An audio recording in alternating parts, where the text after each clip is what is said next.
The 7 habits of highly effective people.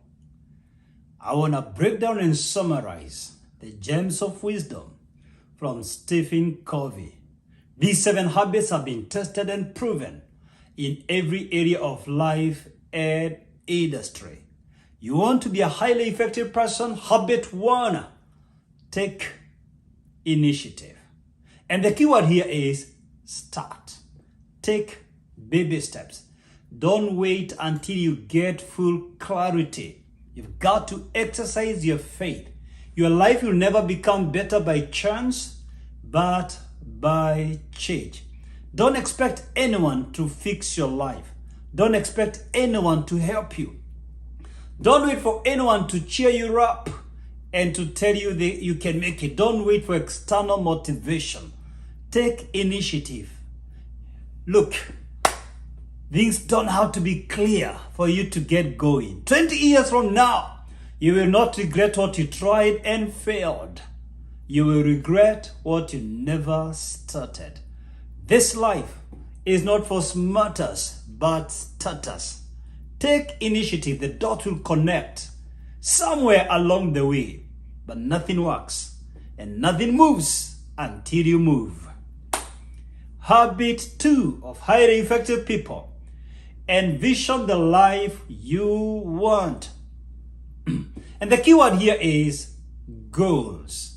Have clear goals for your life and a consuming, a burning desire to reach your goals. You can't hit a target that you do not have in the first place. Your life has to have a clear direction. Set your life goals, and then every year set your annual goals. Every month, your monthly goals. Every day, every week. Here's the deal. Plan each day the night before. Plan each week the weekend before. And plan each year the deck before. Don't be caught by a new year or a new day by surprise. Even you don't present a new opportunity. Have clear goals for the day, and then never, ever go to sleep until you accomplish what you had said to achieve today. Every day must have a meaning. Every day must count. Don't count the days of your life. Make every day count. Don't just count the days. Make every day count. Habit 3 of highly effective people. Prioritize important over urgent. And the key word here is focus. Focus. Selection is the name of the game. Avoid secondary activity. Stop running your life by impulse and begin to run your life by conviction, not by autopilot. To be everywhere is to be nowhere. If you were to be asked by someone to summarize your life in one word, which word is this? For John Maxwell, leadership. For Myles Munroe, purpose. For me, relationships. My career is about building relationships. Building relationships in the marketplace, in business, personal relationships, business relationships, spiritual relationships. That's my key word, relationships. For John Maxwell, it's leadership, whether it's family leadership, church leadership, national leadership, corporate leadership.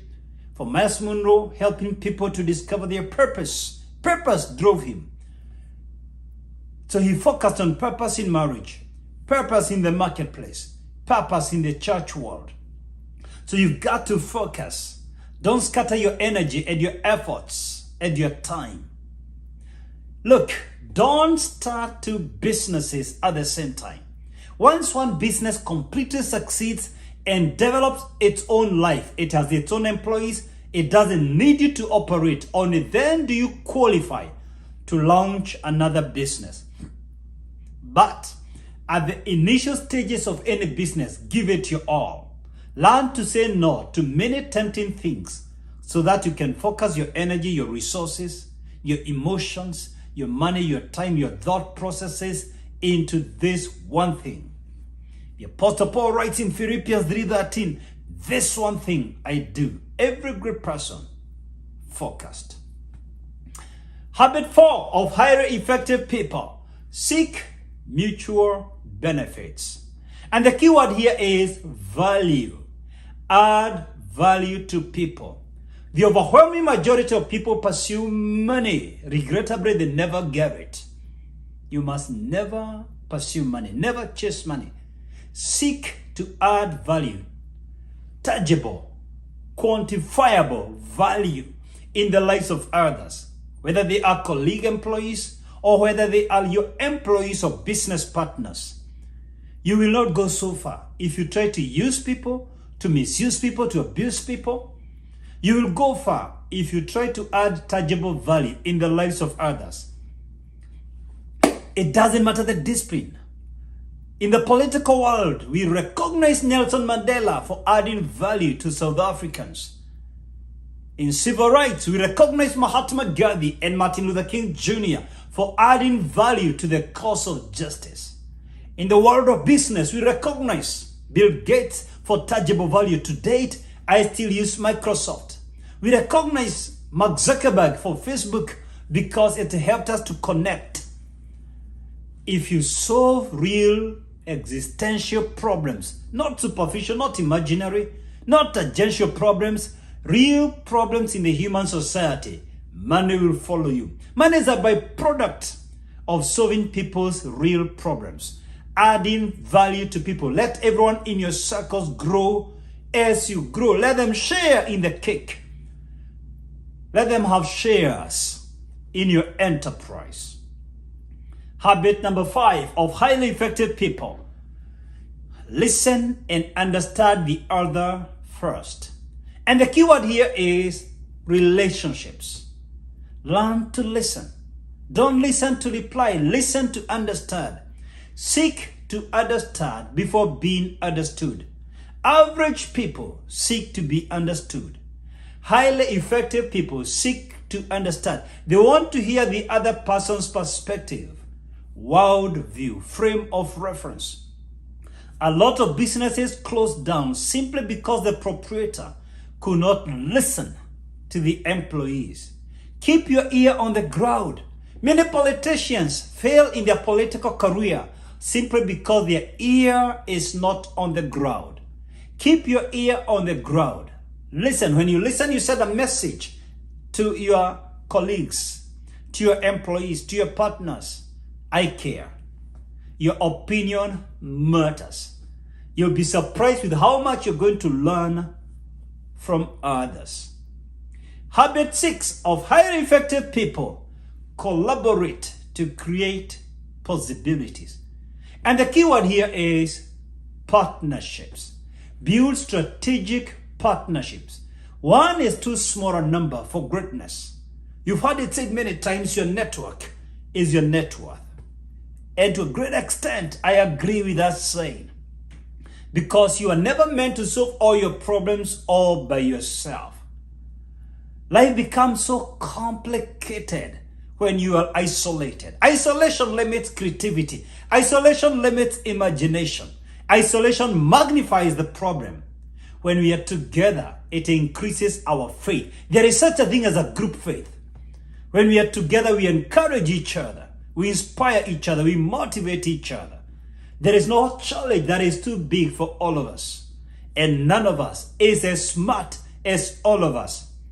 Whatever undertaking you're doing right now, seek to build strategic partnerships. Partnerships don't exist naturally. You've got to open up the space. You've got to be intentional and deliberate in building partnerships. You will struggle so hard to do stuff all by yourself. Seek to work with others. Yes, you can succeed all alone, but you reach here. But when you collaborate with others, you influence the world. Not a single soul changed the world all by himself. The first thing Jesus did in his other ministry was to select 12 men. He impacted them, who in turn turned the world upside down. He poured his life in the life of 12. He reproduced himself in the life of 12. They took the mantle and ran with it. Each one of them was a small Jesus. That's why they were called Christians. They talked like Christ, they looked like Christ, they behaved like Christ.